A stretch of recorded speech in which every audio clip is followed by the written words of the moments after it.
សួស្តីទាំងអស់គ្នានេះជាវីដេអូនៅក្នុងការធ្វើcomment line នៅក្នុង Line Note part ទី5ហើយស្រាប់លើ chop 8ហ្នឹងយើងនិយាយទៅលើការ set permission ទៅឲ្យ user អូខេអញ្ចឹងចូលទៅក្នុង permission នៅក្នុងវីដេអូរបស់យើងមកជា ownership របស់ Line Note អញ្ចឹងគឺការកំណត់ permission ទៅលើអឺ user មាន3ប្រភេទមាន user សម្រាប់ user ហ្នឹង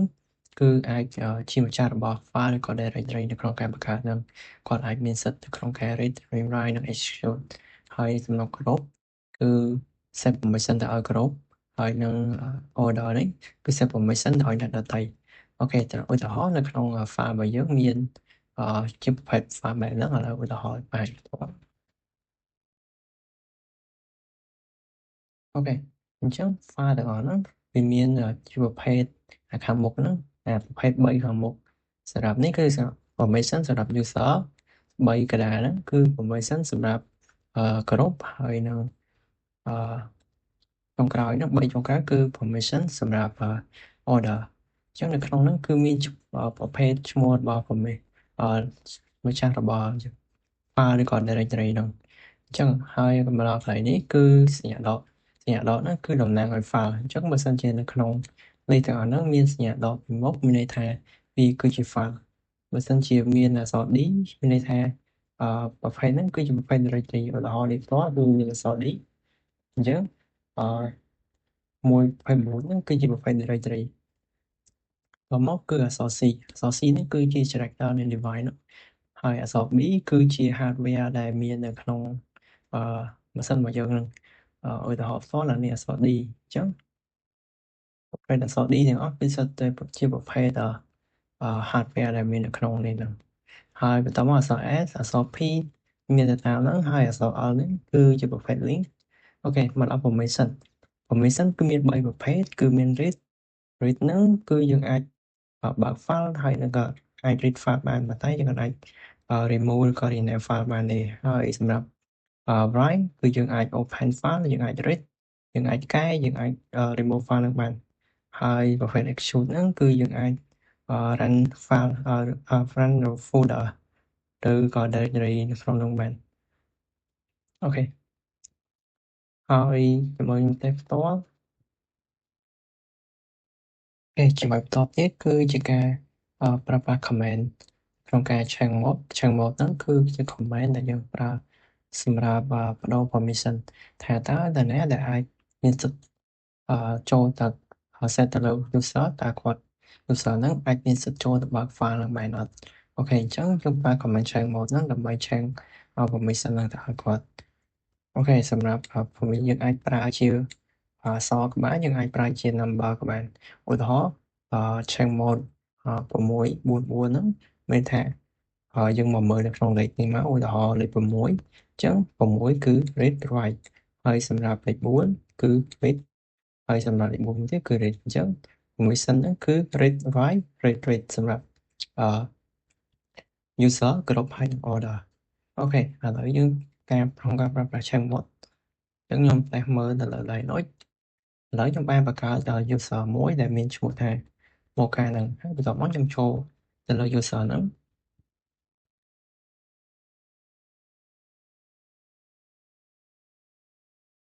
អូខេអញ្ចឹងខ្ញុំមកក្នុងMocha ហើយបន្ទាប់មកខ្ញុំls អញ្ចឹងអត់មាន directory ណាមួយទេឥឡូវខ្ញុំកើត directory មួយ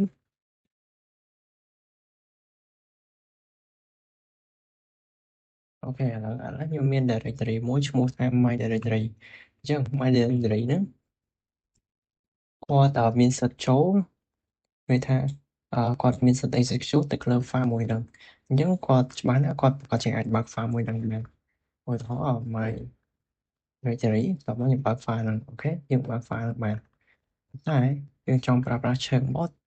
បិទសិទ្ធិឲ្យគាត់ឲ្យធ្វើការចូលទៅលើ directory មួយហ្នឹងបានទេអញ្ចឹងខ្ញុំចេញមកវិញមកបន្ទាប់មកខ្ញុំធ្វើការ set permission ឲ្យគាត់អាចចូល file ហ្នឹងបានទេគាត់អាចបានតែ read ហើយនឹង write ទេអញ្ចឹងបើសិនជាអត់មាន execute អញ្ចឹង user គឺអាចធ្វើការបើក file មួយនោះបានទេឥឡូវខ្ញុំធ្វើការប្រើប្រាស់ command change mode អូខេ change mode បន្ទាប់មកខ្ញុំដាក់ A ហ្នឹងគឺ all ខ្ញុំដកpermission execute ពីគាត់ចេញទៅលើ file ឈ្មោះ file my directory ហ្នឹងអូខេឥឡូវខ្ញុំ check មើលម្ដងទៀតឥឡូវខ្ញុំបាន remove permission គាត់ចេញពីអត់ឲ្យធ្វើការបើក file ហ្នឹងបានទេអញ្ចឹងគាត់បាត់ permission នៅក្នុងការ execute បាត់ហើយអញ្ចឹងខ្ញុំសាក cd ចូលទៅកាន់ my directory អូខេអញ្ចឹងវាដាក់ថា permission denied អញ្ចឹងនៅក្នុងការប្រើ change mode គឺ change permission បែបហ្នឹងគឺ change permission អត់ឲ្យ user ចូលឬក៏អត់ឲ្យ read ឲ្យ write តែបើសិនយើងចង់ឲ្យគាត់set permission គាត់ចូលបានធម្មតាវិញយើងដាក់មកថាយើងប្រើ change mode ដដែលមកហើយបន្តមកដាក់ a បូកហ្នឹងហើយដាក់ execute ដើម្បីឲ្យគាត់អាចចូល file ហ្នឹងបានធម្មតាអូខេអញ្ចឹងsorry អូខេអញ្ចឹងយើងបានឃើញហើយថាមាន execute ចូលទៅក្នុង my directory ហ្នឹងហើយបន្ទាប់មកខ្ញុំសាក cd ហ្នឹងទៀតអូខេឥឡូវខ្ញុំចូលបានធម្មតាអញ្ចឹងការប្រើប្រាស់ change mode គឺវាបែបហ្នឹង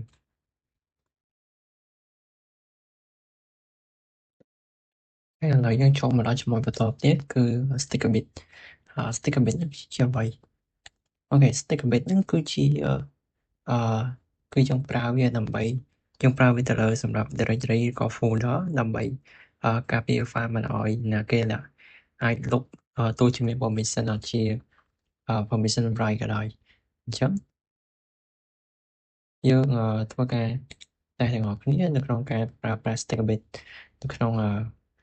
ការតេស្តរបស់យើងអញ្ចឹងឧទាហរណ៍ខ្ញុំចង់ខ្ញុំធ្វើការបង្កើត user មួយចំនួនដើម្បីធ្វើការតេស្តអញ្ចឹងខ្ញុំបង្កើត user A ហើយនិង user B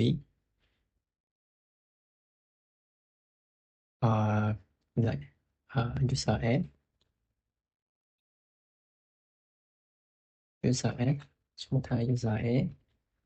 ហើយបន្តមកទៀតខ្ញុំបង្កើតមួយទៀត user B ហើយមកខ្ញុំ set password ឲ្យ user ហើយ user A នេះ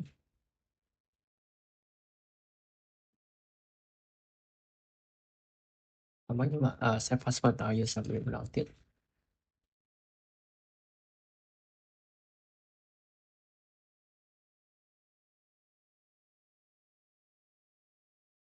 អូខេអញ្ចឹងខ្ញុំset បង្កើតខ្ញុំបង្កើត directory មួយឈ្មោះថា my dear share អូខេបន្តមកខ្ញុំធ្វើការ change mode LL ហ្នឹងតាមមើល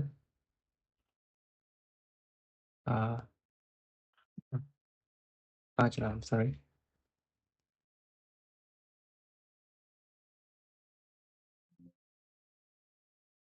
បន្តមកខ្ញុំ change mode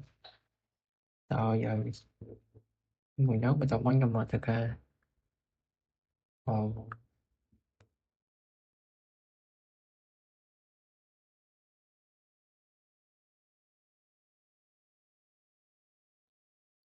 sorry ខ្ញុំប្រើ command ខខ្ញុំដាក់C មកក្នុងមកបន្តមកដាក់ហើយដាក់ឈ្មោះdirectory ខ្ញុំបង្កើតមិញហ្នឹងឈ្មោះថា share ហ្នឹងអូខេឥឡូវខ្ញុំអាចបង្កើត directory បានមួយហើយដែលគាត់មាន permission អាច read write និង execute បានអញ្ចឹងដើម្បីទៅសារ A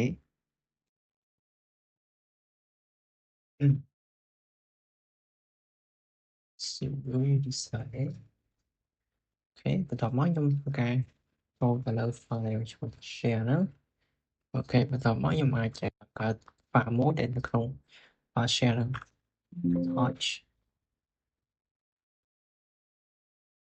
touch file A .h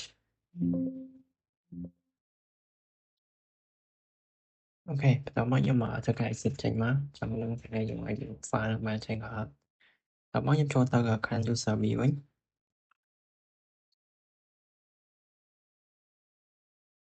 អូខេបន្តមកខ្ញុំធ្វើការបង្កើតចូលក្នុង file មួយហ្នឹងដែរ cd/share ខ្ញុំបង្កើត file មួយដែរខ្ញុំអាច ls មើលអូខេឥឡូវខ្ញុំបានឃើញ file មួយដែលឈ្មោះថា file A ដែលបង្កើតដោយ user B មិញហ្នឹងអញ្ចឹងខ្ញុំចង់ដឹងថាតើ user A ហ្នឹងអាចមានសិទ្ធិនៅក្នុងការលុប file ហ្នឹងអត់អញ្ចឹងប្រកាសណាប្រកាសជាអាចលុបបាន គាត់ដោយសារតែគាត់មាន permission full permission អញ្ចឹងខ្ញុំមក select ls មើលអូខេអញ្ចឹង file A ដែលមានឈ្មោះដែលបង្កើតដោយ user A ហ្នឹងយើងតែគាត់អាចsorry អាកន្លែងនេះគាត់អាចចូលបានទេឥឡូវខ្ញុំចេញមកវិញសិន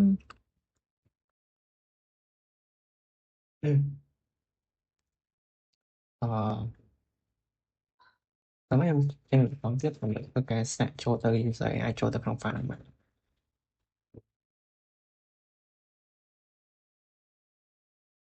user A cd share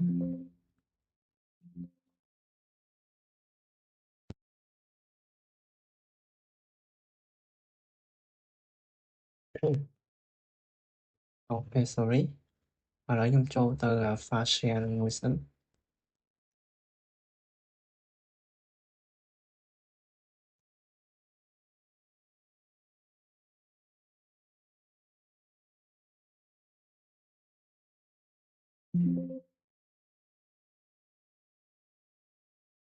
អូខេ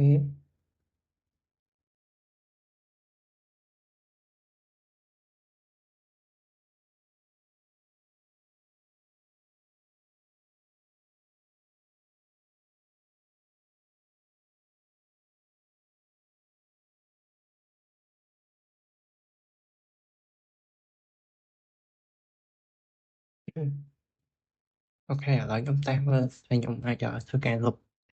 file មួយនឹងបានអត់អញ្ចឹងខ្ញុំឆែកមើលទៅ ls ម្ដងទៀតអញ្ចឹងfile ហ្នឹងបង្កើតបានដោយ user A ហើយឥឡូវខ្ញុំចង់លុប file មួយហ្នឹងគឺ rm file A អូខេឥឡូវគេបញ្ជាក់ហើយថាយើងចង់លុបមែនអត់អូខេឥឡូវខ្ញុំមកចូលទៅ cd ម្ដងទៀតឥឡូវខ្ញុំអត់ឲ្យមើលម្ដងទៀតឥឡូវបាត់ file ហ្នឹងហើយអញ្ចឹងមានន័យថាគាត់មានសិទ្ធិread write ហើយគាត់ក៏អាចលុប file ហ្នឹងបានដែរប៉ុន្តែបើសិនជាយើងចង់ឲ្យគាត់អត់អាចមានសិទ្ធិលុប file ហ្នឹងបានទេអញ្ចឹងយើងត្រូវបង្កើតប្រភេទ file ប្រភេទ sticker bit នៅក្នុង file មួយហ្នឹងអូខេអញ្ចឹងខ្ញុំទៅ user ម្ដងទៀត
អូខេឥឡូវខ្ញុំធ្វើការចូលវាជា set file ហ្នឹងជា sticker bit ឥឡូវខ្ញុំចូលបានយក user A ហើយបន្ទាប់មកខ្ញុំចូលទៅក្នុង file folder ហ្នឹងបន្ទាប់មកខ្ញុំធ្វើការបង្កើត file មួយឈ្មោះថាថតដូចគ្នាអូខេ file A ទៅដែរ .txt ឥឡូវខ្ញុំបង្កើត file មួយនឹងបានហើយបន្ទាប់មកខ្ញុំចង់ set វាជា sticker bit បន្ទាប់ហើយខ្ញុំធ្វើការ exit sorry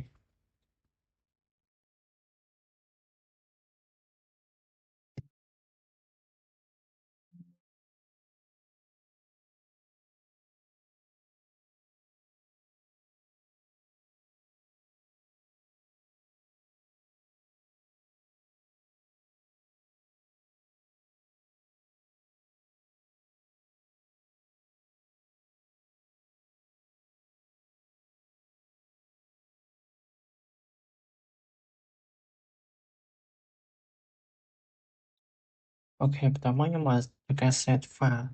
ហ្នឹងជា file share ហ្នឹងជា sticker bit បន្ទាប់មកខ្ញុំប្រើ command cmod /t បន្ទាប់មក / ទៅឈ្មោះ file ឈ្មោះ directory របស់ខ្ញុំហើយខ្ញុំមក enter ហើយបន្ទាប់មកខ្ញុំធ្វើការ check មើលថាវាមែនអត់ឥឡូវខ្ញុំ press dot share OK ឥឡូវខ្ញុំបាន sorry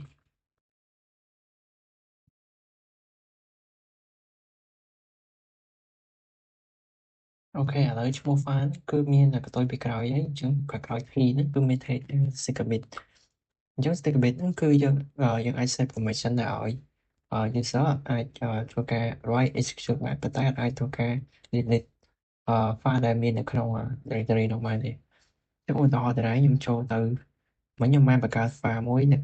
file file A មួយនៅក្នុង user A បន្ទាប់មកខ្ញុំចូលទៅក្នុង file B ហើយខ្ញុំធ្វើការលុប file មួយហ្នឹងបន្ទាប់មកsudo dot user B ខ្ញុំ cd ទៅ share ហើយតម្លៃស្មើ